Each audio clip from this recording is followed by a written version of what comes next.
எழுதுறது பிறகு இல்லையா. இந்த சென்னைக்கே ஒரு பெரிய இடத்துலேருந்து விழா கூப்பிட்டானேன்னு வந்துட்டேன். வந்து எல்லாம் பணக்காரனோ இறை வாழ்த்துன்னு போட்டிருந்தது. அதில் ஒருத்தன் சொன்னா, ஐயா நீங்களே இறை வாழ்த்தை பாடி அப்படியே பேச ஆரம்பிக்காங்க. சண்டாளத்துக்கு நான் அப்படியே எழுந்திரிச்சு காரில் ஏறி போயிட்டேன். என்கிட்ட ஒரு கெட்ட பழக்கம், போயிடுவேன், தப்புன்னா ஒத்துக்கவே மாட்டேன், போயிட்டேன். அப்புறம் அந்த பெரிய தொழிலதிபர் என்கிட்ட ஃபோன் பண்ணி, என்னவே என்னையே பாட்டு பாடுங்க, நீயே பேசுங்க, கிடைச்ச நன்றி உரையும் நானே சொல்லிட்டு போகிறதா ஊருக்கு, கிழக்கு பொருளா இருக்கையில் பணம் இருந்தால் முடியுமா? உனக்கு இந்த கலை வாய்த்திருக்கும். இவனுக்கு என்ன தெரியுமா, வார்த்தை வடிவங்கள் எல்லாமே சரியாக வருது, சிந்தனையை செழுமைப்படுத்தணும். என் புத்தகத்தை பூரா அவனை எது கொடுத்தேன், இது பாருங்கிறது தான், இது பாரு, இதை எழுது. நான் அறிவுமதி கேட்பான், எப்படிப்பா உனக்கு இதெல்லாம் வருதுன்னு. எனக்கு தெரியாதுடா, அது எப்படியோ வருது. அதுக்கு காரணம் ஈடுபாடு. ஒன்றை பார்த்தா அதுக்குள்ளேயே நிற்கணும், அதுக்குள்ளேயே சிந்திக்கணும், அதை விட்டு வெளியே. இந்த உனக்கு அந்த ஒரே இதை ஏன் திரும்ப திரும்ப சொன்ன தெரியுமா, முத்தமிட்டேன் தமிழாய் இணைத்ததுன்னா, காதல் பாடலுக்கு திரைப்பட பாடல் எடுத்தீங்கன்னா அந்த நான் பேச நினைப்பதெல்லாம் கண்ணதாஸ் எழுதியிருப்பார். அதுக்கப்புறம் வேறு பாடலே வேண்டாம், அதிலே முடிச்சிருவார் இல்லையா. இந்த துன்பங்களை சொல்ல இல்லை, கண்வழி சொரியும் உப்பு கடவுளால் வருவதல்ல, மண் வழி வரலாம், பெற்ற மகன் வழி வரலாம், சேர்ந்த பெண் வழி வரலாம், செய்த பிழை வழி வரலாம், ஆனால் நண்பர்கள் வெளியிலே தான் நான் கண்ட கண்ணீர் உப்பும்பார். அதுதானே நீ எழுதியிருக்க துரோகத்தை. நம்ம அது துரோகம்னு நினைக்கப்படா குட்டி. நம்ம நல்லது செஞ்சோம், அவங்க நல்லதா இல்லை, விட்டுருணும். அப்படிலாம் நினைச்சான்னு வச்சுக்க, வாழவே முடியாது. வாழவே நான் வருத்தமே பட மாட்டேனே. எனக்கு எதுக்கு வருத்தம்? 3 தேர்தலில் நின்னதுனால என் பாவம்லாம் தொலைஞ்சிட்டுன்னு எனக்கு தெரிஞ்சிட்டு. ஏன்னா எந்த நாயை கும்பிட்டேன்னே தெரியாமல் கும்பிட்டுருக்கேனே ஒவ்வொரு தேர்தலையும். என்ன மருதுரா நமக்கு தெரியுமா? 3 தேர்தலையும் இங்கே கும்பிடுமா, அங்கே கும்பிடுவேன், இங்கேம்மா இங்கே. நான் திருக்குறள் படித்த எண்ணத்துக்கு, புறநானூறு படித்த எண்ணத்துக்கு எல்லாரையும் கும்பிட விட்டானுங்களே. இங்க என் மேல திருநெல்வேலியில கோபமா இருக்க பேர்களுக்கெல்லாம் மகிழ்ச்சி. ஏன்னா அண்ணாச்சி செங்க சுமந்து சீரழிதார் பத்தியல, அவனுக்கு பத்தியெல்லாம் மகிழ்ச்சி. செத்தார் இவர். இதோட தேர்தல் நின்றாங்கப்பா, விடாது. பெரிய கேவலம். எந்த பேருக்காவது அறிவு இருக்கா, ஆற்றல் இருக்கான்னு பார்த்தா தேர்ந்தெடுக்கான். அது இருந்தா தேர்ந்தெடுக்க கூடாதுங்க. எதுக்கு இல்லைன்னு கேட்டேன். நீங்கள் எதுக்கு என்னாச்சு அங்கே போய் சீரழிங்க, பேசாமல் வீட்டில் இருங்க, என்னை தோக்கடிச்சே காரணம் சொல்கிறான். நீங்கள் அங்கெல்லாம் போகக்கூடாதுனாச்சு. சட்டசபையில் இவனும் வேட்டி ஒத்து காமிக்கான், அவனும் வேட்டி ஒத்து காமிக்கான். என்னன்னு கேட்டால் திராவிட நாட்டை தேடிக்கிட்டு இருக்கோங்க 2 பேரும். அதுக்கு நீங்கள் ஏன் போறீங்கன்னாச்சு, பேசாமல் இங்கேயே இருங்க அப்படின்னு.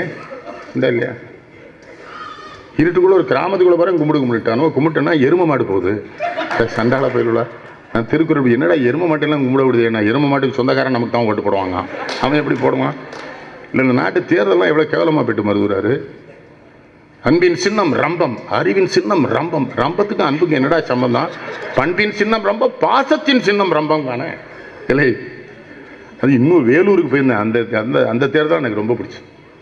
உங்கள் பொன்னான வாக்குகளை மறவாமல் 24 காலையிலே எழுந்து குளித்து மூழ்கி ட்ரெஸ்லாம் பண்ண சொல்லலாம் நம்மளை. என்னமோ நம்ம அம்மனமாக போயிடுவோன்னு அவனுக்கு வருத்தம். ஆடை அணிகளை அணிந்து நீங்கள் போய் உங்கள் பொன்னான வாக்குகளை கிணத்திலேயே போடுமாறு கேட்டுக்கொள்கிறேன். கிணத்திலேயே. நான் சொன்னேன், இந்திய ஜனநாயகத்துக்கு சரியான சின்ன தான், கிணத்துல கொண்டு போட்டு நீ பாட்டு வீட்டுக்கு. இது என்னடா நாடு இது? எல்லாத்தையும் கும்பிட விட்டான் வசந்து.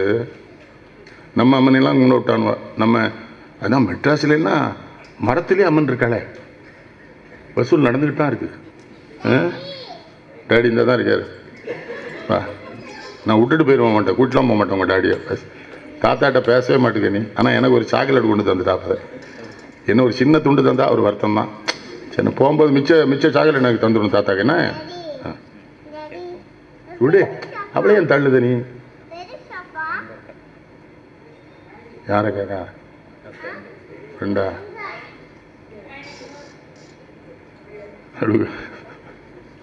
நீ சீக்கிரம் இவளுக்காக இன்னொரு விழா நடத்திட்டோம். ஒரு புத்தகத்தை எழுதிரு. இன்னும் அது நாவல் எழுதுறேன்னு போட்டிருக்காதுல, பார்த்து நிறைய எழுதணும். ஜெயகாந்தன் எல்லாம் படிக்கணும். பிரபஞ்சனை புதுமை பித்தன்லேருந்து படிக்கணும்.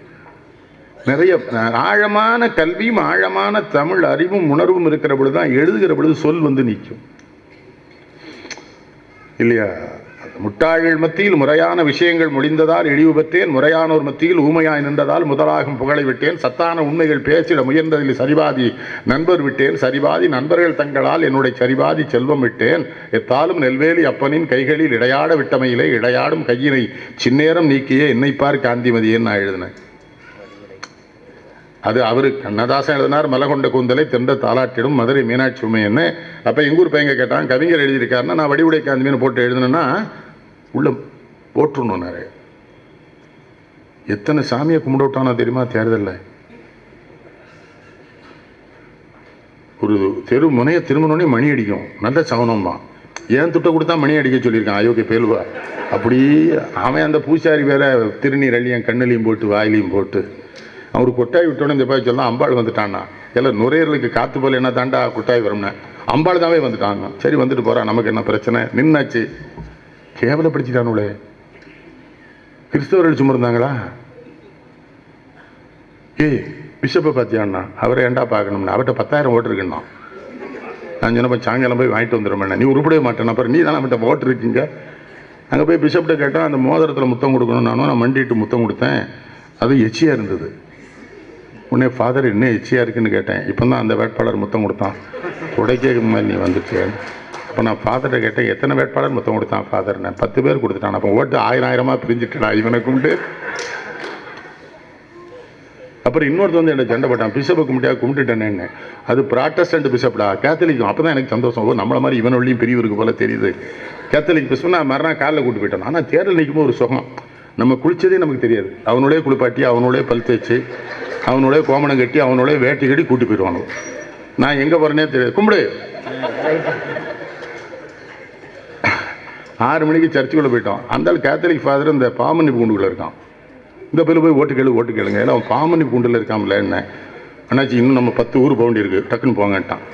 நான் உடனே பாமணி குண்டில் போய் மண்டி போட்டு அவர்கிட்ட சொன்னேன், இந்த மாதிரி தந்தையே நான் இந்த தொகுதியில் காங்கிரஸ் வேட்பாளனாக போட்டி. அவர் உடனே பரமண்டலத்தில் இருக்கிற பிதாவே, இந்த பாவி தேர்தல் என்கிற பாவ களத்தில் வேட்பாளனாக போட்டி விடனார்.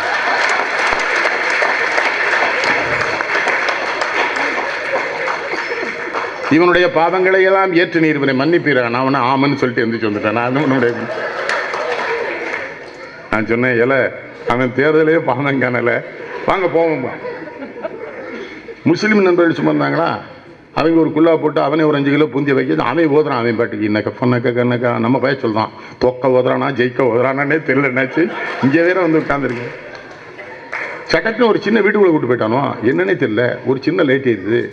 ஒருத்தன் சொல்லுவான், இயேசு வருகிறார், இயேசு வருகிறார். நான் சொன்னேன், அவருக்கு தான் நம்ம தொகுதியில் ஓட்டு இல்லையா, அவர் ஏண்டா வாராரு அப்படின்னு. ஓ சும்மாரியா என்ன. உடனே ஒருத்தன் பொய் சொல்ல சம்சுதின்னு என் நண்பர் இன்னும் சேலத்தில் இருக்கான், சிங்கம்மார் கடலை. அவனுக்கு ஹார்ட் அட்டாக் வந்துட்டு. நான் தேர்தல் நிற்பனா அவனை பார்ப்பனா? என்ன கூத்து இந்த நாட்டில். இதெல்லாம் எழுதணும். நீ எழுதியிருக்க கூட்டணியை பற்றி. ரவுடிகள், பொறுக்கிகள், சமூக விரோதிகள் எழுதுனா. எழுதிட்டு இவர்களுக்கெல்லாம் வாக்களியுங்கள், கூட்டணிகளுக்கு வாக்களிக்காதீர்கள். ஏன்னா அவன் கூட கட்டுப்பட்டுவான். அதில் அவன் என்ன பின்பற்றிருக்கான். என்னுடைய இதில் எழுதியிருப்பேன், கூட்டணி நான் என்ன எழுதியிருப்பேன், ஊர் ஒதுக்கிய மண்டபத்தில் பிச்சைக்கார புணர்வுகள். இந்த குட்டி உதிரி கட்சி செலவர் காமத்தில் தேர்தல் ரொம்ப டக்குன்னு அவன் ஒரு கட்சி உண்டாக்கிடுவான். அவனை பிறகு எழுதியிருந்தேன், சிக்னல் பிச்சைக்காரர்கள்னு எழுதியிருக்காங்க. ரொம்ப அருமையாக இருக்குது. என்ன எழுத அந்த பக்கத்தில் எல்லா தலைவர் படத்தையும் போட்டிருக்கான். கொஞ்சம் பத்திரமாகவும் இருக்கணும். தப்பு அது, அவனுக்கு தெரியல அது இந்த நாட்டை பற்றி. அவள் அருகில் இருக்கையில் நான் எப்பொழுதும் அதிமுக அமைச்சர் தான் எழுதியிருக்கான். என்னடான்னு பார்த்தேன், எஸ் மேடம்னு போட்டிருக்கான். சொல்லக்கூடாதுதான் நினைச்சு, இப்படி தான் நான் சொல்லக்கூடாதுன்னு நினச்சிக்கிட்டே சொல்லிடுவேன் எல்லாத்தையும். ஆனால் என் மேலே எவனும் வருத்தப்பட மாட்டான், என்கிட்ட கோவப்பட மாட்டான். 2 விஷயம் தான் என்கிட்ட. செத்து போவேன்னு எனக்கு உறுதியாக தெரியும். எவனை பார்த்தும் பயப்பட மாட்டேன். நான் ஆண்மையுள்ள தமிழறிஞன். நான் என்னை ஆண்மையுள்ள தமிழறிஞன்னு சொல்கிறபடியே நீங்கள் தெரிஞ்சுக்கணும். எவெல்லாம் ஆண்மை இல்லாமல் தமிழ்நாட்டில் தமிழை நான் சொல்கிறேன். எனக்கு பயம் கிடையாது. அந்த அம்மா எனக்கு நல்ல ஃப்ரெண்டு, கோவப்படாது.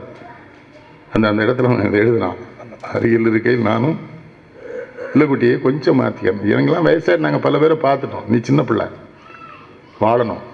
இது நல்ல நாடு இல்லை. மகாத்மா காந்தியை கொண்டுட்டானுங்களே. அப்புறம் நான் ஒருத்தனை கேட்டேன், ஏன்டா மகாத்மா காந்தியை கொன்னேன்னு. அந்த ஆள் இருந்து சீரழிய வேண்டாமேன்னு சொல்லித்தான் அவரை கொண்டோன்னாச்சு. அவர் வேற வந்தால் அவரை எங்கேயாவது தேர்தலில் நின்று நாங்கள் அவருக்கு எதிராக கொண்டு ஜெயபிரதாப் நிறுத்தி அவரை தோக்கடிச்சிருவோம். அப்புறம் அந்த மனுஷன் கேவலப்பட்டுருவாங்க. தான் நாங்கள் எவ்வளவு பெருந்தன்மையாக அவரை கொண்டு இருக்கோம் காணே, விவரமாக தானே பண்ணியிருக்கான். அதனால் நம்ம கோர்ஸை பாராட்டிருக்கோம், ஒன்றும் தப்பு கிடையாது, நல்ல வேலை பண்ணான்.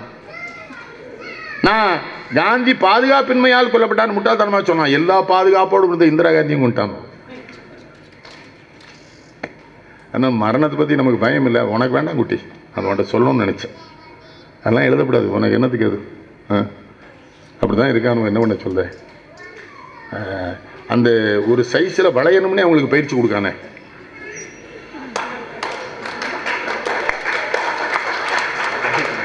அது ஒரு இன்ச்சு கூட மாட்டுக்கான், குறைய மாட்டுக்கான். அதில் ஒரு மந்திரி எப்போ சிரிச்சாலும் அந்த இன்ச்சு கரெக்டாக சிரிக்கான். என்ன பெரிய ட்ரைனிங் எடுத்துப்பான் போல தெரியுது. அமெரிக்காவில் எங்கோ விஞ்ஞானிகள் எனக்கு இந்த பயிற்சியை கொடுத்துருப்பாருன்னு கருதுகிறேன். காமராஜ் நான் படிக்கலை, ஆனால் 1 கோடி ரூபாய்க்கு மணிமுத்தாரனை கட்டணும்னு 1 கோடி ரூபா வசூலாகி வந்துட்டு 70 லட்ச ரூபாய்க்கு மணிமுத்தாரனை முடிஞ்ச உடனே 30 லட்ச ரூபாயில் இன்னும் 2 அணை கட்டிட்டான் அந்த கிழவன், படிக்காதவன் இல்லையா. தென்காசியில் ஆசிரியர் கூட பேசும்போது சொல்றாரு, வாத்தியார் எல்லாம் கும்புறப்பா, இலை இந்த பிள்ளைகளை ஏமாத்திடுங்கடா, ஏழை பிள்ளைகளையா பள்ளிக்கூடத்துக்கு அனுப்புதேன், படிப்பு சொல்லி கொடுத்துருங்க, அவனுக்கு பிழைச்சிக்கிடுவான்னு ஒன்னார். கற்கை நன்றே பிச்சை புகினும் கற்கை நன்றேன்னு அதிகாரம் பண்ணி சொன்னால, பிச்சை எடுத்தா படிங்கன்னு. அதை காமராஜ் அவர் மொழியில் சொல்றாரு மாணவர்கிட்ட, ஐயா பிச்சை எடுத்தா படிங்கன்னு உங்களை புலவெல்லாம் சொல்லியிருக்கானாண்டா, நீங்கள் ஏன்டா பிச்சை எடுக்க கண்ணுகளா, போய் படிங்கடா, நான் ஊரூரா போய் உங்களுக்கா நான் பிச்சை எடுக்கண்டா, நீங்கள் படிக்க போங்க. எங்கள் வாழ்க்கையில் என்ன திருப்தி மருதுறாரு, அவர் கூட எல்லாம் இருந்தாச்சு. வேறு என்ன, சுத்தமான ஒழுக்கமான ஒரு ஆள்னா கக்கன்ஜி மதுரை அரசு மருத்துவமனையில் பொதுமக்களோட படுத்து கிடந்தார். புரட்சி தலைவன் எம்ஜிஆர்னு ஒரு பெரிய வள்ளல் இருந்தான், அவன் போய் அவரையும் காப்பாற்றினான். அவனை கொண்டு ஆஸ்பத்திரியில் வச்சு பணம் கொடுத்தது எம்ஜிஆர்ல. ஒரு அன்னைக்கு ஒரு பையன் முன்னால் கையேந்தி நிற்கான், ரொம்ப உள்ள கையை விட்டு ஒரு 8 அணாவை எடுத்துட்டானே, எடுத்து அவன்கிட்ட கொடுத்து 4 நாள் மிச்சம் கொடுங்க. நான் சொன்னேன், நீ தான் பிச்சைக்காரன், நீ எதுக்கு அவனுக்கு பிச்சை படுத்த நாய எழுதுறான். இந்த ஈகை உணர்வு வேணுங்கிறது அவ அப்பா பற்றி எழுதும்போது எழுதுறான். அவ்வளோ சங்கடத்துக்கு இடையிலும் வர்றவங்களுக்கு பூரா விருந்து கொடுப்பாருன்னு அப்பா எழுதியிருக்கேல்ல, அதுதான்டா இந்திய வேளாண்மை குடும்பத்தினுடைய புத்தி. உழவன் வீட்டில் மட்டும்தான்டா சோறு போடுவான், மற்றவன் போட மாட்டான். உழவன் தான் சோறு போடுவான். உழவினார் கைமடங்கினில் விடைவதும் விட்டா எங்கள் அப்பன் சொல்கிறான் வள்ளுவேன். உழவன் கையை மடக்கி தலைக்கு வச்சு படுத்துட்டா வச்சுக்கடா, சாமியாரெல்லாம் தெருவுக்கு வந்துடுவாங்க வள்ளுவன். குடியரசுத் தலைவர்கள், பிரதம மந்திரிகள், விஞ்ஞானிகள், மிகப்பெரிய அறிஞர்கள் எவனாமோ சொல்லல, கவிஞன் போலவே அத்தனை பேரும் தெருக்கு வந்துடுவாங்க வள்ளுவர். கையை மடக்கி வைப்போம் உழவே. எல்லா விளைநிலத்தையும் வீடு கட்டியான் உழ. குளத்தில் போய் வீடை கட்டிட்டு மழை வந்த உடனே தண்ணி வந்துட்டு குடியிருப்புக்குங்க. அது தண்ணி கலெக்டர்கிட்ட போய் சொல்லி அந்த போயில தான் என் இடத்துல வீடு கட்டிட்டான், அதனால தண்ணி கம்ப்ளைண்ட் கொடுக்க, உடனே இவனோட வீட்டை காலி பண்ண சொல்லுன்னு. குடிக்க தண்ணி இல்லாமல் சீரழிய போகிறோம். சமூக பொறுப்பு எவனுக்கா இருக்கா? எங்கள் தாவரம் நேற்று தண்ணிலாம் அப்படியே கோரி குடிப்போம்மா, அவ்வளோத்தையும் மணல் அள்ளிட்டாங்க. அண்ணனும் தம்பியும் 2 கட்சியிலையும் இருந்துக்கிட்டுதான். நான் சொன்னால் புரியும் நினைக்கிறேன். அண்ணன் அந்த கட்சியில் இருக்கான், தம்பி இந்த கட்சியில் இருக்கான். அந்த கட்சி ஆட்சியில் இருக்கும்போது அண்ணன் அள்ளிடுதான், இந்த கட்சி ஆட்சியும் இவன் அள்ளிடுதான். போலீஸ் என்ன சொல்லுது, ஒரு குடும்பமே அள்ளிக்கிட்டு இருக்கு, நாங்கள் என்னையா பண்ணதுங்க போலீஸு, நீங்கள் ஏதாவது பண்ணணும்ல, அதுக்கு நாங்கள் வாங்கிக்கிறோம்ல. அவங்க என்ன எடுத்தாலும் எங்களுக்கு ஒன்று தந்துடுவாங்க. அவன் அங்கே எது எனக்கு ரொம்ப அவமானமாக இருந்தது. நான் எங்கள் ஊரில் என்னை பார்த்தா பயப்படுவானுவோ. நான் போயிட்டே இருக்கேன். இந்த இப்போ லாரி டிரைவர்லாம் இப்போ புத்திசாலி ஆகிட்டான். நான் நிறுத்தி காசு கொடுப்பான், நிறுத்தியே கொடுக்கல. இந்த காய் நான் வந்துட்டு பார்த்தீங்களா 10 ரூபா 5 ரூபாய் வாயில் வச்சு துப்பிட்டு போயிருந்தானுவோ. இதெல்லாம் போலீஸ் தொடச்சி உள்ளே போட்டுக்கிட்டான். நான் சொன்னேன், இதோட பிச்சை எடுத்து பிழைக்கிறான்ல, அவன் துப்பிட்டு போகிறான்னா. இல்லை, அவன் லாரி நிறுத்த வேண்டாம்லாங்க, டெக்னிக்கான். திருநெல்வேலியில் டிஐஜி கண்ணப்பன் இருந்தால் தெரியுமா, நேர்மையான போலீஸ் அதிகாரி. திருநெல்வேலியிலேருந்து பஸ்ஸில் ஏறி பரமத்திக்கு போய் வீட்டுக்கு பஸ்ஸில் தான் போவார். அவர் காரில் போயிட்டு இருக்காரு. ஒரு இன்ஸ்பெக்டர் காரில் பணம் வாங்கிட்டு இருக்கான், பார்த்துட்டாரா, மைக்கை போட்டு மைக்கில் கூட்டு அந்த இன்ஸ்பெக்டர் சொல்றாரு, எப்பா என் காருக்கு துட்டு கொடுக்காம வந்துட்டேன், ஆஃபீஸில் வந்து வாங்கிக்கிடுங்கட்டாரு. இன்ஸ்பெக்டர் பாயசம் அடிச்சுட்டான். டிஐஜி பிள்ளைகளுக்கு நல்லது சொல்லிக் கொடுங்க. நீ இன்னும் எழுது, எனக்கு உன் மேலே ரொம்ப பிரியம், என்கிட்ட எப்போ வேணாலும் நீ தொடர்பு வச்சுக்கலாம். எல்லாரும் என்னை வந்து ரொம்ப கோவக்காரன்னு சொல்லுவானுவா, அப்படி தான் இருப்பேன். அப்படி இல்லைன்னா கண்ட நாய் வந்து தோளில் உட்காந்துக்கிட்டு தானே. இது கோவமா இல்லைன்னு வைங்களேன், இங்கே ஒரு உட்காந்துருக்காங்க, ஒரு எதுக்கு உட்காந்துருக்கான்னு நமக்கு தெரிய மாட்டேங்கல, கொஞ்சம் இறங்கான்னு இருக்கட்டும் என்னாச்சு, ஏன் தோல் இருந்துட்டு இருக்கட்டும் என்னாச்சுங்க, என்ன சும்மா இருந்துட்டு போகிறேங்கானே. அவன் நம்ம என்ன பண்ண நாயை படுத்திடுவானோ. என்ன ரமேஷ் சொன்ன தெரியல, நம்ம வீடுலாம் வீட்டுக்கு வந்திடலாமா நீ? நான் ஒன்றும் வச்சுக்கல, அதெல்லாம் பெரியவங்க சம்பாதிச்சு வச்சது. அந்த வீடு நான் வச்சிருக்கேன்னு வருத்தப்படுதானே எங்கள் ஊரில். இன்னும் அந்த வீட்டில் இருக்கேன் என்னாச்சு, விற்கலையான்னு வருத்தப்படுவான். திருநெல்வேலியில் வாழ்கிறது பெரிய சங்கடம். அதனால தான் நான் அங்கே வாழ்கிறேன். நான் அறிவாக இருக்க காரணமே எங்கள் ஊருக்காரன் தான். அண்ணாச்சி நல்லா இருக்கீங்களா, வெளிநாட்டுக்கெல்லாம் போறிய, சரி சரி, ஒரு நாளைக்கு 1 லட்ச ரூபா அண்ணாச்சி கொடுக்கான். 1 லட்சமா இல்லை கொடுக்கான்னு சொல்லிட்டு திரும்ப எங்க இல்லை கேட்டேன். அப்போ ஏரோப்ளேன் டிக்கெட்லாம் அவனோடே எடுத்துருவானாங்க. அப்புறம் அவனு எடுக்காமல் நான் இப்படில போனேன். திருநெல்வேலி மாதிரி மோசமான பையன் போட்டேன்னாச்சு. ஏதோ சரி, உடம்பு நல்லா இருக்குல்ல? நல்லா இருக்கு. சரி சரி, சாப்பிட்டா ஜீரணமாக தான் ஜீரணமா? அதில் ஜீரணமா? அப்போ மருந்து இருந்து ஒன்றும் சாப்பிடல? சுகரு இல்லைப்பா, பிபியில் என்னாச்சு? சரி சரி, ஏதோ என்ன வேணாலும் சாப்பிடுதியே இல்லை. ஒரு எல்லைக்கு மேலே அடி விழுந்துடும், அவனுக்கு தெரியும். எவனா 2 பேர் வந்து காப்பாற்றுக்க நிற்பான். இவ்வளோ கேட்டுட்டு சைக்கிளில் ஏறும்போது சொல்லுவான், எதுக்கும் பார்த்துக்கிற, பத்திரமா பார்த்துக்கிற என்னாச்சு, ஹார்ட் அட்டாக் எப்போ வரும்னு சொல்ல முடியாதுங்கானே. இவனே என்ன மருந்துறாரு, எவ்வளோ அன்பா இருக்கான் பார்த்தீங்களா? மனிதர்கள் இப்படி தான். அதான் இவனை என்ன பிரச்சனை, கோவப்பட வேண்டியக்கெல்லாம் கோவப்படுறான். நம்ம ஜனங்கள் கோவமே பட மாட்டேக்கானே. ஏன் சினிமா தியேட்டரில் டிக்கெட் எடுக்க நிற்கானோ 2 கியூ போகுது பார்த்தீங்களா? கீழே ஒரு கியூ போகுது, அவன் தலை மேலே நடந்து ஒரு கியூ போயிட்டு இருக்கு. கீழே போகிற கியூ டையெல்லாம் என்ன மேலே நடக்கானுன்னா, அது ரொம்ப நாள் அப்படி தான் ஐயா நடக்குங்க. இது விளங்கும் இந்த நாடு. ஏமல மேலே போகிறேன்னு இழுக்கானா இல்லையே. அது மட்டும் இல்லை, எல்லா நடிகனும் முதலமைச்சர் ஆயிடுவாங்க தானே.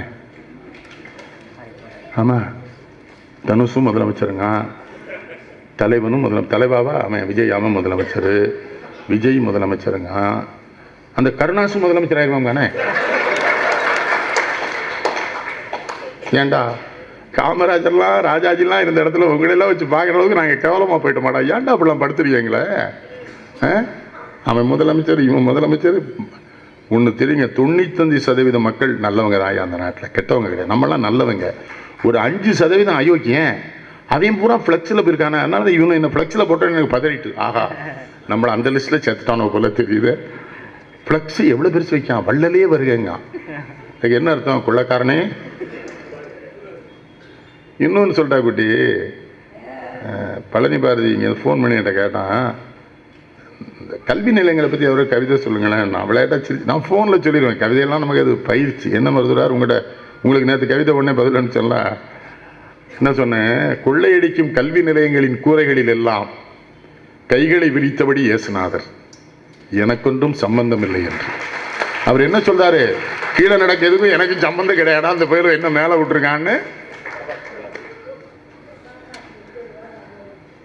கல்வியை இலவசமாக கொடுத்தான் எங்கள் தலைவன் காமராஜ். துரைமுருகன் மந்திரி, திமுக மந்திரி சொன்னார், நான் இன்னைக்கு மந்திரியாக இருக்கேன், எம்ஏபிஎல் படிச்சிருக்கேன்னா காமராஜ் காரணம். SSLC வரை இலவச கல்வி இல்லைன்னு நான் படிச்சிருக்க மாட்டேன். அவருக்கு காமராஜெல்லாம் மறக்கவே கூடாது. காமராஜருடைய பிறந்த நாளுக்காக 3 சினிமா போடுறானே டிவியில். காமராஜ் மேலே என்ன பற்ற அவனுக்கு. இந்த தொலைக்காட்சியெல்லாம் பாருங்க, நான் வேண்டாங்கல்லம்மா, ரொம்ப பார்க்குறாங்க. நாதஸ்வரத்தில் ஆரம்பித்து அதில் அந்த பரமு தங்கச்சி அந்த குடியார பேர் திருட்டு பேர் கூட வாழ மாட்டாங்க. அவள் அம்மா எப்படியாவது வாடணுங்கால. அந்த திருமுருகனை கொண்டான் அந்த டைரக்டரை. ஏதோ ஒரு பொம்பளை பிள்ளை குடியாரம் கூட திருடம் கூட வாட மாட்டேன்னு சொன்னால் அந்த பிள்ளையை ஆதரிச்சு நீ வாழாதன்னு சொன்னால் பெத்ததாய் வாடணுங்க எப்படியாவது. ஏன்ட ஒருத்தன் கேட்டான், அண்ணாச்சி சீரியலும் பார்ப்பேன், பார்த்தா தானே உங்களுக்கு சொல்ல வேண்டியிருக்கலாடா, உங்களுக்காக தான் நானும் சீரியலை உட்காந்து பெண்கள்கிட்ட வெளிப்படையாக கேட்க. எந்த தொடர் கிடையாது, பெண்களை மரியாதையாக காப்பாற்றினான். அக்கா வாழ்க்கை தங்கச்சி கிடக்கா, தங்கச்சி வாழ்க்கை அக்கா கிடக்கா, மாமியாரை கொள்ள மருமோ முயற்சினா மருமலை கொள்ள பூரா பெண்களை தப்பாக தான் காட்டுறான். அவ்வளோ பொம்பளை உட்காந்து பார்க்கல. அப்போ எல்லாத்துக்கும் இதெல்லாம் செய்யணும்னு நினைப்பு இருக்குது. அதனால் டிவியில் பார்த்து மகிழ்ச்சியாக இருக்காளுவோம். நம்ம வீட்டில் தான் முடியல, இந்த சீரியல்லையாவது மாமியாரை கொண்டுட்டாள மகிழ்ச்சி தான்ட்டு. இதெல்லாம் உளவியல் ரீதியிலான சங்கடம். நமக்கு மனசுக்குள்ளே சங்கடங்கள் கிடைக்காத. குழந்தைகளுக்கு திருக்குறள் வாங்கி, நீ இன்னொன்று செய்யணும்ப்பா, திருக்குறள் கொஞ்சம் வாங்கி வச்சுட்டு உங்கள் ஊரில் பிள்ளைகளுக்கெல்லாம் கூட திருக்குறள் படிக்க சொல்லு. பாரதியார் புத்தகம் 20 ரூபாய்க்கு கிடைக்கும், படிக்க சொல்லுங்கள். பாரதியார் புத்தகம் கொடுக்கணும். அவன் எவ்வளோ செய்தி சொல்லிட்டு போனான். இந்த நாட்டை எத்தனை சொன்னான், வெள்ளி பனிமலையின் மீது உலவும் அடி வேலை கடல் முழுவதும் கப்பல் விடுவோம், பள்ளி தலைமனைத்தும் கோயில் செய்குவோம், எங்கள் பாரத தேசம் நம்பும். பரலீசூர் நெல்லை பப்ளிக் அவங்க கடிதம் எழுதுறா, தம்பி தமிழச்சியை தவிர இன்னொரு பெண் அழகாக இருந்தால் கூட என்னால் பொறுக்க முடியவில்லைங்க. தமிழச்சியை தவிர இன்னொரு பெண் அழகாக இருப்பதை கூட என்னால் பாரதி சொல்லணும் இல்லையா? பின்னோர் இராவிலே பெண்மை உலகின்ற கண்முன்னை வந்தது கன்னி வடிவம் என்றே சற்றே களி கூர்ந்து சற்றே அருகிச் சென்று பார்க்கையில் அன்னை வடிவமடா, இவள் ஆதி பராசக்தி தேவிகடா, இவள் இன்னொரு வேண்டுமடா, பின்பு யாவும். அவன் கவிதையெல்லாம் சொல்ற விதமாக சொல்லணும். அச்சமில்லை அச்சமில்லைன்னா எப்படி சொல்லணும்? எங்கள் ஊரில் ஒரு ஐயர் சுதந்திர தினத்துக்கெல்லாம் வந்து அந்த பாட்டு பாடி பாரதியாரை அவர் தான் முதலே கொண்டிருப்பார்னா எனக்கு சந்தேகம் அவருக்கு மேலே. அச்சமில்லை அச்சமில்லை அச்சம் என்பது இல்லையேனாரு. இதில் நம்ம கூலிப்படை எவனையாவட்டும் போல இந்த ஐயனை கொல்லுங்களே, இவன் பாரதியார் குடும்பத்துக்கு வேண்டாத ஐயனா இருப்பான் போல தெரியுது. அச்சமில்லை வந்து உச்சி மீது வான் இடிந்து விழுந்து விட்ட போதிலும் அச்சமில்லை அச்சமில்லை அப்படி சொல்லிக் கொடுக்கணும். பிள்ளைகளுக்கு தமிழ் சொல்லிக் கொடுங்க முதல்ல. எல்லா மொழியும் படிக்கணும் நம்ம பிள்ளைகள், அதில் ஒன்றும் சந்தேகம் இல்லை. யாமறிந்த மொழிகளே தமிழ் மொழி போல் இதாவதெங்கும் காணணும் அமர்வை பாரதி சொன்னான்னா 8 மொழி படித்து கற்று துறை போய் எல்லா மொழியும் எழுதுவான் பேசுவான் முடியும் அவனால். அதனால தான் சொன்னால் நான் படித்தேங்கல்ல, யாம் அறிந்த எல்லா மொழியும் நான் அறிந்திருந்தேன், அதில் தமிழ் ஒன்று தாண்டா. நரசிம்மராவுக்கு 10 மொழி தெரியும், எழுதுவார் பேசுவார். இந்த நாராயணதத்தி வரைக்கும் 30 மொழி தெரியும். நான் கூட டூர் போயிருக்கேன். அதை பற்றி அவனா நரசிம்மராவை பற்றி கவலைப்பட்டானா? அந்த ஆள் இன்னும் சிரிக்கவே மாட்டான்னா. எதை பற்றி இவன் பிரதம மந்திரி. அந்த ஆள்கிட்ட கேட்டேன், ஏன் சிரிக்க மாட்டேங்க? சிரிக்க மாதிரி நாடு இல்லையடா, எங்கே போனாலும் குண்டை வெடிக்கானுவோ, அதான் சால்வப்படும் கூட நான் திரும்பியே பார்க்க மாட்டேங்க. பார்த்தியா நம்மளை ஏதோ பண்ணிட்டோம்னா. ரொம்ப மகிழ்ச்சி. வசந்துட்டுனா என் வாழ்க்கையில் முதல்ல ஒரு சின்ன பிள்ளை புதுசாக எழுதி ஒத்துக்கிட்டது இவனுக்காக தான். ரொம்ப வெளிப்படையாகவே நான் சொல்லிடுறேன், என்னை கூப்பிட்டா என் பிள்ளை அவளும் என் பிள்ளை தான், இவங்களும் தான் வருத்தப்படக்கூடாது. நான்லாம் வந்தால் மகாத்மா காந்தி மாதிரி தலைமை தாங்காமல் ஆள் இருக்கக்கூடாது, அவர் மட்டும்தான் பேசிட்டு போவார், எனக்கு டிஸ்டர்ப் ஆகக்கூடாது. எழுதி வச்சு பேசுறது இல்லையா வர்றது. இன்னொரு 20 கவிதை உங்கள் கவிதை சொல்ல வேண்டியது பூரா தடப்பட்டு வெளிப்படையாக சொல்லிடணும்ல. அப்போ தான் அடுத்த தடவை கூப்பிட்றவனுக்கு யோசனை வரும்லாம் நம்மளை கூப்பிடும்போது. அது மாதிரி அந்த இலங்கை சகோதரியை பாராட்டுறேன். அந்த வடிவமைப்பு ரொம்ப என்ன, அந்த பொண்ணுடைய வடிவமைப்பு நல்லா இருக்கு. நம்மளை மாதிரி அவளும் கருப்பாக இருக்கா, அதனால நம்ம ஒரு செட்டி சத்துக்கணும்ல. அப்படிங்கும்போது நான் நமக்கு உறவுங்கிறது உறுதியாயிட்டு நம்ம ஆள் தான், அது ஒன்றும் சந்தேகமே. அது மாதிரி இந்த ஃபேர் அண்ட் லவ்லிலாம் போடாதீங்கம்மா. ஆமாம், இல்லை அதுக்கு ஃபேர் அண்ட் லவ்லி மேலே இதுவரை 2.5 லட்சம் வழக்கு இந்தியாவில் நடந்திருக்கு. கடைசியாக நான் ஒன்று சொல்லி முடிக்கட்டுமாம்மா. ரொம்ப மகிழ்ச்சியாக இருக்க பாருங்கள் எல்லாரும். இவ்வளோ நேரம் சிரிச்சிங்கல்ல, இதை வீட்லேயும் சிரிங்களே. வீட்டுக்குள்ளே போனோன்னு அவன் அதுக்கு மேலே குரங்கு மாதிரி வரான். ஏன் அங்கே சிரிச்சிட்டு இருந்தேல்ல, அது உன் துன்பம் தாங்காமல் தானே அங்கே போய் சிரித்தேன், அது சொல்லக்கூடாது. பொண்டாட்டி அவள் தான். இப்போ மாதிரி இதெல்லாம் காதலிச்சு கல்யாணம் பண்ணிக்கிடுது. எங்கள் காலத்திலாம் காதலிக்க முடியுமா மருதுறாரு? நம்ம கல்யாணம்லாம் எப்படி நடந்தது? மணவடையில் தாலி கட்டும்போது தானே அவளை பார்த்தோம். அப்படி தானே பல பேர் மாட்டிக்கிட்டோம் எங்கள் காலத்தில். எப்படி மாட்டினோம்னு எங்களுக்கு எங்கள் அப்பா அம்மா பொண்ணு பார்த்தாங்க, கொண்டு மேடையில் வச்சாங்க. கெட்டுனா அப்படி கெட்டின அப்புறம் தான் ஓ இதான விஷயம் அப்படின்னு வாழ்ந்துட்டு தானே இருக்கோம்மா. அன்பாருங்க, அன்பின் வழியது. வள்ளுவர் சொன்னார், ஒருத்தன் உயிரோடு இருக்கான்னு நான் இதை வச்சு நிரூபிப்பேங்கிறார் வள்ளுவர். அவன் அன்பா இருந்தா தான் அவன் உயிரோடு இருக்கான்னு அர்த்தம். எங்க அப்பா எப்படி சொல்லாம் பார்த்தீங்களா, வள்ளுவன் அன்பா இருந்தா தாண்டா அவன் உயிரோடு இருக்கான், இல்லைன்னா என்புதோல் பொறுத்த உடம்புங்கிறார். அது வெறும் உடம்பு. நான் உலகம் பூரா போறேன் எல்லாம் இந்த இவன் எதுக்கு ஏன்டா அன்பானா அந்த பிள்ளை. உண்மையில எனக்கு இவன் ஒரு பெரிய ஆச்சரியம், பெரிய ஆச்சரியம். இத்தனை நல்ல பண்புகளோடும் ஒழுக்கத்தோடும் ஒரு இளைஞன் இந்த காலத்தில் இருக்கிறான் என்று எனக்கு முதல் தன்னை நிரூபித்துக் கொண்டவன் இவன் ஒருத்தன் தான். அப்பா அம்மா மேலே பாசம், எல்லார் மேலேயும் பாசம், அவன் மேலே அவனுக்கு 1000 பாசம், அவன் பிள்ளை மேலே 1000 பாசம். மிரண்டுட்டேன். சிகரெட்டை என் மகளுக்காக விட்டேன்னு ஒரு தகப்பன் சொல்லியிருந்தானா எனக்கு தெரிஞ்ச அனிமா இந்தியாவில் இவன் ஒருத்தனாக தான் இருக்கும். என் பிள்ளைக்காக நான் சிகரெட் விட்டேன்யா, முத்தம் கொடுக்க போனா அவன் முகத்தை. என்ன சிந்தனை அது? நல்லா இருக்கும். இப்போ தான் எனக்கு சந்தோஷமாக இருக்கு. மாமாவுக்கு என்ன இந்த மாமான்னு ஒத்துக்கிடுவியா? ரொம்ப கருப்பாக இருக்கான் மாமா வேண்டான்றாது, அது வேறு. என்ன பண்ண, எனக்கு தான் அவன் பையனாக இருக்கான், அதனால் என்ன மாமான்னு மகிழ்ச்சியாக இருங்கப்பா. எல்லோரும் உங்கள்கிட்டலாம் கேட்கமா மகிழ்ச்சியாக இருங்க, வீட்டுக்காரர்கிட்ட அன்பாருங்க. ஆம்பளைகிட்ட சொன்னீங்க, பொம்பளைய தோளில் சாச்சிக்கிடுங்க ஐயா.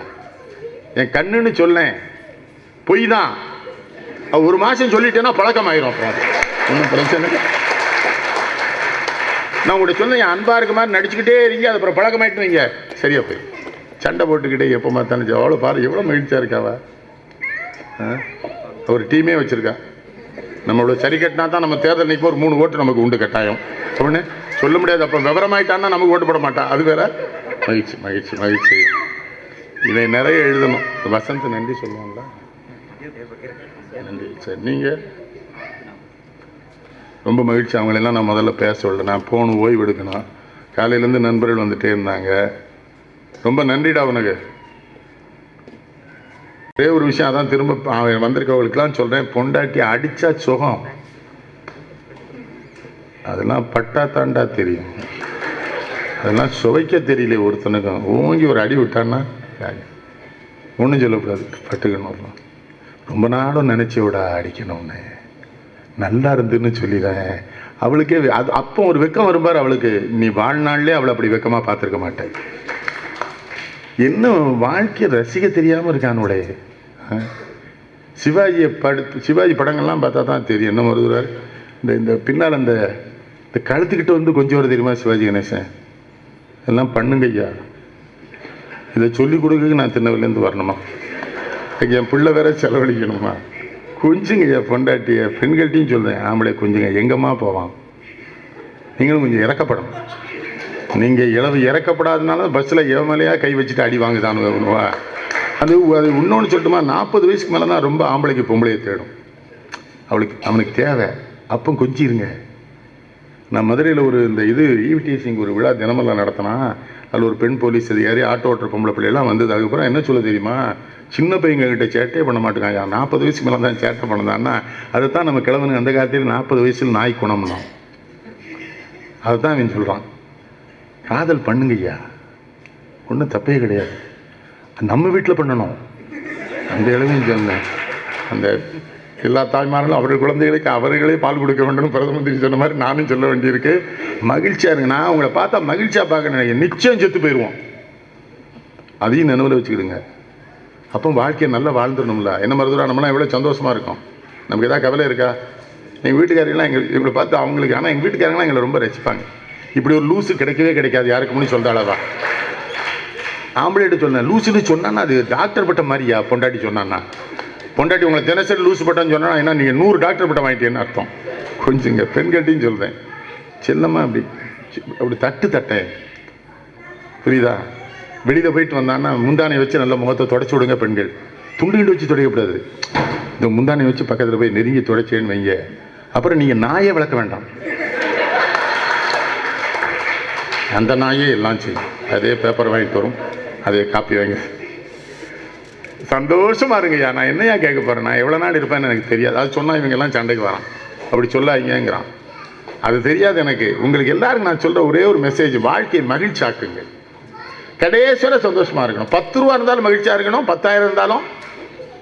பணம் அல்ல, பணம் காப்பாற்றவே காப்பாற்றாதியா. பணம் காப்பாற்றாது. மகிழ்ச்சியாக இருந்துட்டீங்கன்னு வைங்க, நோயே கிடையாதுயா. இந்த பெரிய ஆஸ்பத்திரிக்கெலாம் போகவே வேண்டாம். 32 எந்திரம் வாங்கி வச்சுருக்கான் உடைய. ஒவ்வொரு எந்திரத்திலையா போட்டு நம்மளை எடுத்துகிட்டு கடைசியில் சொத்தியை எழுதி அவங்களே வாங்கிக்கிறாங்க. எல்லா எந்திரத்திலையும் போட்டதுக்கு 2 லட்ச ரூபா ஆச்சு. வீட்டை எழுதி கொடுத்துட்டு போயிட்டு கடைசியில் என்ன கேட்டால் அவ்வளோத்தையும் போட்டு கடைசியில் ஒன்றும் இல்லைங்க. இதுக்கு எதுக்குடா இவ்வளோ நேரம் போட்டு? மகிழ்ச்சியா, அன்பா, பாசமா, ஒருத்தருக்கு ஒருத்தர் விட்டு கொடுத்து ஒன்றும் கெட்டு போயிட மாட்டோம்மா. நான்லாம் சந்தோஷமாக இருக்கேம்மா. எனக்கு ஒரு வேலை கிடையாது. விமானத்தில் பயணம் பண்ணால் அந்த ஏர் ஹோஸ்டஸ்லாம் என்ன நினைவு வச்சுருக்கோம். அடிக்கடி பேசணும்னா, டேட் ஹவுடி விடுங்கிறது. நேற்று அந்த நிஷாங்கிற பிள்ளை, I'm quite okay, are you not feeling well? No, I'm feeling well. இறங்கி வரும்போது நின்று பையை கொண்டு என்கிட்ட கொடுத்துட்டு, are you going to a talk show அப்படின்னு. அந்த Vijay TV, no no no no no, I'm going to deliver a speech, I'm going to release a book, poetic book. Yes. Who is he? He is my son. Oh, your son is a writer. Already my son is a writer. He is a new son. எல்லா பிள்ளைகளையும் மகனேன்னு கூப்பிடுங்கம்மா. எல்லா பிள்ளைகளையும் நான் அப்பாங்க. நான் செத்து போயிடுவேன் அந்த நேரத்துல எல்லாம். உலகம் போனால் நான் எங்கே போனாலும் வந்து காலில் விழுறானுங்க. அப்பா நீ தான்ப்பா தமிழுக்கு தொண்டு செய்கிறேங்க. நான் எங்கள் ஊர் அம்மா காந்திமதிக்கு சொல்லிடுவேன், உன்னை கும்பிட்றதுக்கு தெரியாமல் இந்த பயிலுங்களாம் என்ன கும்பிட்றாம்மா, நீ என் மேலே கோவப்பட்டுறாத, எல்லா பிள்ளைகளுக்கும் அன்பு செய்யலை. இவன் இன்னும் வெற்றி பெறணும்னு எனக்கு ஆசை. ஒரு பையனுக்கு கோபம் இருக்குது, ஒரு பையன்கிட்ட தமிழ் இருக்குது, ஒரு பையன் நல்ல குடும்பத்தில் பிறந்திருக்கான், அம்மா பேரையும் அப்பா பேரையும் சேர்த்து தன்னை கவிஞன் ஆகியிருக்கான. வசந்தா அம்மா பேர், அப்பா பேர் தங்கசாமி, வசந்த் தங்கசாமின்னு பேர் வச்சுருக்கானா, அவன் பேர்னு அதை நான் நினைக்கல, அம்மா பேரும் அப்பா பேர். பிள்ளைகளுக்கு சொல்லிக் கொடுங்கம்மா, அன்பாருங்கம்மா, பக்கத்து வீட்டுக்காரன்ட்டு அன்பாருங்கம்மா. நமக்கு ஏதோ ஒரு அவசரமாக சங்கடம் வந்தால் பக்கத்து வீட்டுக்காரன் தான்மா வருவான். ஜாதியாக வரும், மதம் வருமா, பக்கத்து வீட்டுக்காரன் தான் வருவான். ஒரு முஸ்லீம் டாக்டர் இருக்கிற ஊரில் 500 இந்துக்கள் இருந்தால் அவன்கிட்ட தானே போக முடியும். ஒரு இந்து டாக்டர் இருக்கிற 500 முஸ்லீம் தான் அவன்கிட்ட தானே போவான். மதம்லாம் வேண்டாமா, எல்லா கடவுளும் ஒன்று தான். தமிழன் தான்மா அதில் சரியாக இருக்கான். வேளாங்கண்ணி கோயிலுக்கு போயிடுவான், நாகூர் தர்காவுக்கும் போயிட்டு வைத்தீஸ்வரன் கோயிலுக்கும் போயிடுவான். பாருங்க, 3 பிரசாதம் இருக்குண்டா. தமிழனை மாதிரி அன்பானவன் உலகத்தில் எவனுமே கிடையாதுமா. இந்த பெருமையை நீங்கள் எல்லாரும் காப்பாற்றணுமா. நாங்கள்லாம் போயிடுவோம், வயசாகிட்டே இருக்கு, போய்த்தான் திருணுன்னு வைங்களேன். என்ன ஆஸ்பத்திரியில் போகக்கூடாது, அதில் மட்டும் நான் தெளிவாக இருக்கேன். நம்மளாவே போயிடும். நியாயமா மகிழ்ச்சியாக இருங்க, நல்லா சாப்பிடுங்க, நிம்மதியாக சாப்பிடுங்க, தேவைக்கு சாப்பிடுங்க, ஜீரணமானா சாப்பிடுங்க. பசித்து புசி நல்லா கிளதி சாப்பிட்டுட்டே இருக்காங்க. சில பேர் சாப்பிட்டுட்டே இருக்கான், அது கூடாது. தேவை ஒரு 3 இட்லி தானே சாப்பிடணும். என்ன மருத்துவம் அதுக்கு மேலே வேண்டாம். நேற்று இவன் சண்டைக்கு வந்துட்டாராமே, சென்னை அவ்வளோ தான் சாப்பிடுது, இவ்வளோ தான்டா வேணும், என் வயசுக்கு இதுக்கு மேலே சாப்பிடக்கூடாது. கூழானாலும் குளித்து குளிங்க, டெய்லி குளிக்கிங்கல்ல. இருக்குன்னா மெட்ராஸில் தண்ணி பிரச்சனை இருக்காருங்க, எங்கள் ஊர்லாம் தண்ணி பிரச்சனை கிடையாது. குளிங்க, மகிழ்ச்சியாக இருங்க. மகிழ்ச்சியாக இருக்க உடம்பு நல்லாயிருக்கும். என் பிள்ளைங்க அவங்க அப்பா அம்மா எதுவும் நினச்சிக்கிறக்கூடாது. நானும் ஒரு அப்பனாக இருக்கேன், அவனுக்கு வேற ஒன்றும் இல்லை. உங்கள்கிட்ட பறிச்சுட்டு போக மாட்டேன். ஆனால் இவனை மாதிரி இளைஞர்கள் இன்னும் வர வர உற்சாகப்படுத்தணும்னு உங்கள்கிட்ட பேராசிரியர்கிட்ட கேட்கேன். கூடுமானவரை நீங்கள் பாடம் சொல்லி கொடுக்காமலே இருங்க, அவங்க அறிவாளி ஆயிடுவான் என்று கேட்பாங்க.